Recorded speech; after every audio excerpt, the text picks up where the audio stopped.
இன்றைக்கி நான் ரொம்ப ஹாப்பியாக ஆஃபீஸ் போக கிளம்பியிருந்தேன். பிகாஸ் இன்றைக்கி நான் வீட்டுக்கு போக போகிறேன். லாங் டிஸ்டன்ஸில் இருக்கவங்களுக்கு இது கண்டிப்பாக கனெக்ட் ஆகும். 2 வீக்ஸ் ஆர் 1 வீக் ஒன்ஸ் தான் நம்ம ஃபேமிலியை பார்க்க முடியும்.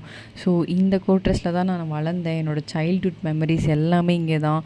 ஸோ இது பார்க்கும் போதே ரொம்ப ரிஃப்ரெஷிங்காக இருக்கும்.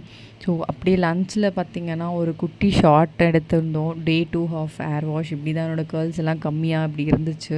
அப்படியே ஒரு சும்மா வாக்கிங் மாதிரி நாங்கள் போயிருந்தோம். அப்படியே அன்றைக்கி டேவே அப்படியே போயிடுச்சு. அண்ணா நகர் டிராஃபிக். நான் அங்கேருந்து கோயம்பேடு பஸ் பிடிக்கணும். பஸ் பிடிச்சப்பவே பார்த்திங்கன்னா 7 o'clock ஆகிடுச்சு. நான் வீட்டுக்கு ரீச் ஆகும்போது நியர்லி 10 or 10:15 இருக்கும். என்னோடய தம்பி ரெடியாக வெயிட் பண்ணிகிட்டு இருந்தான் என்னை பிக்கப் பண்ணுறதுக்கு. அவன் கூட பேசிவிட்டு சில் பண்ணிவிட்டு அப்படியே நான் வீட்டுக்கு போய் எப்படியோ ரீச் ஆயாச்சு. அங்கே போகும்போதும் ஒரே ஃபன் தான் நாங்கள் பண்ணிகிட்ருந்தோம். இப்போது நான் ஸ்லிப்பர் எவ்வளோ டீசெண்டாக எடுத்து வச்சேனோ அந்த மாதிரி இனிஷியலி நான் எடுத்து வைக்கலை.